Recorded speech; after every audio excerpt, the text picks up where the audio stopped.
Phone લઈ તો મારે ફોટા જોવાતા. પાસવર્ડ શું હે? આપણા લગ્નની તારીખ. કાંઈ વાંધો નહીં, નથી જોવા હાલ.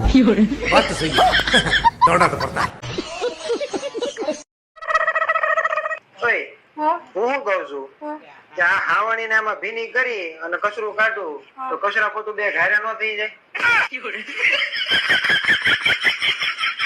હું તો ખાલી હમતા પૂછતો હતો. વાંધો નહીં, પેલા કચરું કાઢી પછી પોતું મારજે બસ. આમાં જો તો પાકીટમાંથી કોઈ પૈસા કાઢી લીધા લાગે. તમને કેમ લાગે બીજે કાઢ્યો? મેં કાઢ્યા હોય ને પૈસા. તારું કામ નથી આ. કેમ? આમાં છે હજી થોડા. તમે થોડુંક મગજથી કામ લીધું હોત ને, દર મહિને બચત કરી હોત ને, તો મહિને 2 ડ્રેસ તમારે આવી જ જાત આરામથી. એમ મેં મગજથી કામ લીધું હોત ને તો આ 2 ડ્રેસ લેવાની ઉપાધિ જ નહોતી.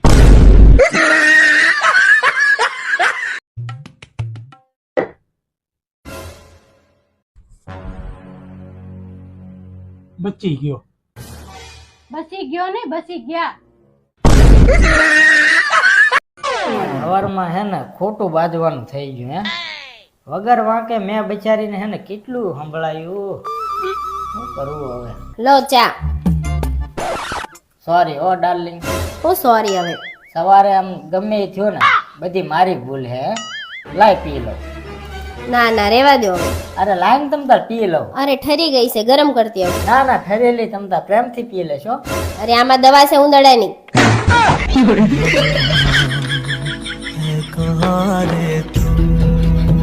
અલે દિવાળી છે તો બૈરાનું ધ્યાન રાખજે, જોજે બીવાઈ ના જાય. હવે તું તારા બૈરાનું ધ્યાન રાખજે. અમે તો હે ને બૈરા જ મજબૂત લાયા છે. હા, પૂતળી બોમ્બ જેવા. અલ્યા ભૂતળી બોમ્બ નહીં હવે, તો પરમાણુ બોમ્બ. એટલે હા જો તાર ભાજીએ કીધું હો, પરમાણુ બોમ્બ. હા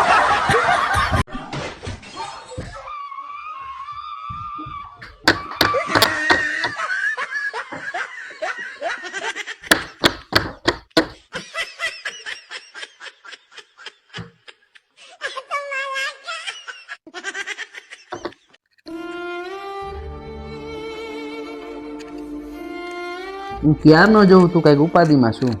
કાંઈ નહીં, મને મારી મમ્મીની ઉપાધિ થાય. શેની ઉપાધિ? અરે એ કેટલી ઉપાધિ લઈને ફરે છે.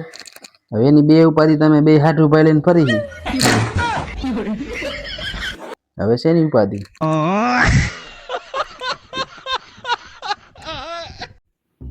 આય તમને કહું, આપણો પંખો બંધ થઈ ગયો છે ને, તો કોઈ ઇલેક્ટ્રિશિયન ને બોલાવીને પંખો રિપેર કરાવી નાખજો ને. પંખો બંધ થઈ ગયો એમાં શું ઇલેક્ટ્રિશિયન બોલાવા? હું કરી નાખીશ. કેમ તમે ઇલેક્ટ્રિશિયન ભણેલા છો?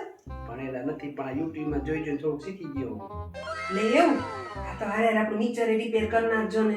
કઈ વાંધો નહીં, બે રિપેરિંગ કરી નાખી તો આપડા પાના પકડ કાઢ હાલ. હાલો સ્વિચ પાડ એટલે પંખો ચાલુ.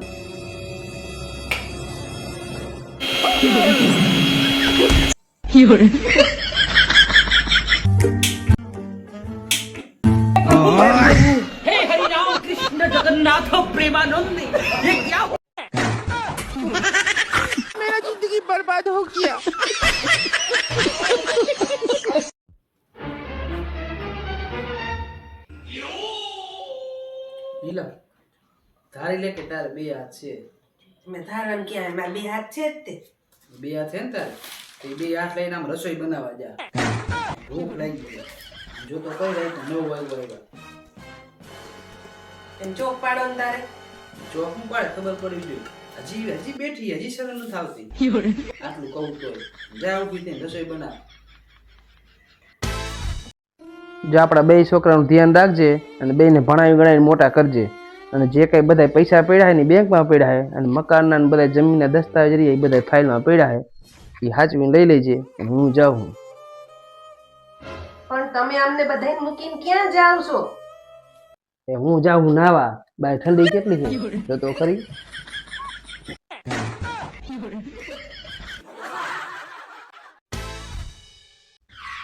જો ને એટલે મેં આ વાત કહી ને એ મેં હજી કોઈને કીધી નથી.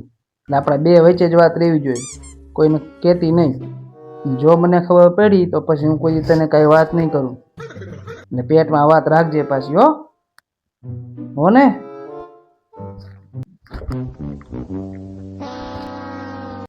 હાલો મમ્મી, તને ખબર છે આજે અમારા ઘરમાં શું થયું? ભરતે મને જ કીધું. તું પાછી કોઈને કહેતી નહીં.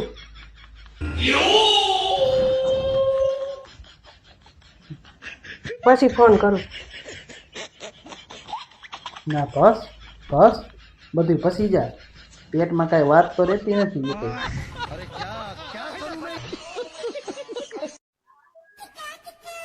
એનિવર્સરી આવે છે, શું ગિફ્ટ આપશો? યાર એનિવર્સરી આવે હે, ગિફ્ટમાં તો તું કે લઈ દો, એમાં શું હતું? બોલ. રિંગ ચાલશે. રિંગ નીલમ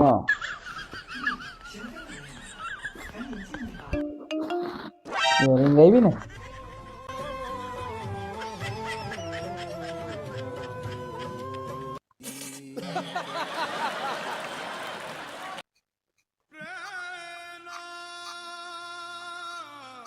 કેમ ટેન્શનમાં લાગો? ટેન્શન જોઈને આ 4 તારીખે મકાનનો હપ્તો, 10 તારીખે ગાડીનો હપ્તો, પાછી મોંઘવારી એટલી વધી ગઈ છે, ને પગાર હાવ ટૂંકો. ને તારો બર્થડે આવે કા, તારે શું ગિફ્ટ લેવાની છે આ વખતે? મારા બર્થડે માં મારે કાંઈ ગિફ્ટ નથી લેવી. આ જવાબ સાંભળું તો ને તમારે. છેલ્લા 4 વર્ષથી હું તમારું આ જ નાટક સાંભળું છું, પણ આ બર્થડે માં તો હું ગિફ્ટ લઈને જ રહીશ. મહેનત કરી પણ નો મેળ પડ્યો. औरत का चक्कर बाबू भैया. નીલમ મારું થાય મોડું, હું જાઉં બજારમાં હો. ક્યાં બહાર જાવ છો? હા. તો રસ્તામાં આઈસ્ક્રીમની દુકાન આવશે, મારા માટે આઈસ્ક્રીમ લેતા આવજો ને. ઓહો આઈસ્ક્રીમ ખાવો તારે? એમ તો રસ્તામાં દવાની દુકાન આવે, મોનો કોટો લેતા આવ તારા માટે. લેતો આવ, આઈસ્ક્રીમ ખાવો. પૂછના તો પડેગા ને. હાલ નહીં લે, મારે ઓફિસે મોડું થાય હો, હું જાઉં. એ ઉભા રહ્યો તમે ટિફિન લેતા જાઓ, મારું ઉઠવામાં થોડુંક મોડું થઈ ગયું. વાહ, તોય તે મારું ટિફિન બનાવ્યું? હા. શું બનાવ્યું તે? તમારું ફેવરિટ અથાણું નાખ્યું છે. અને બીજું? ચાંદ થેપલા બહારથી લઈ લેજો.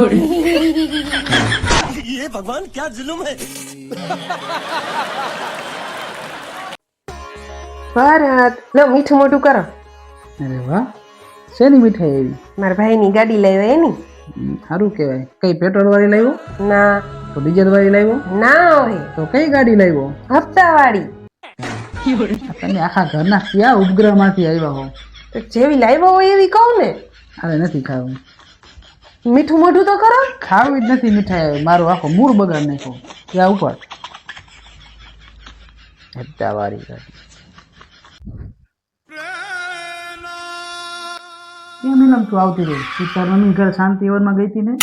એમાં થયું એવું કે આ શાંતિ હવન ચાલુ થાય ને એ પેલા ફઈબાઈ બાઈ જા, એમાં શાંતિ હવન રહ્યો ઊભો. તમારે પેલા શાંતિ એવરની નહીં, સ્વભાવ સુધારવાની જરૂર છે. પેલા ઈ કરો આખા ઘરના.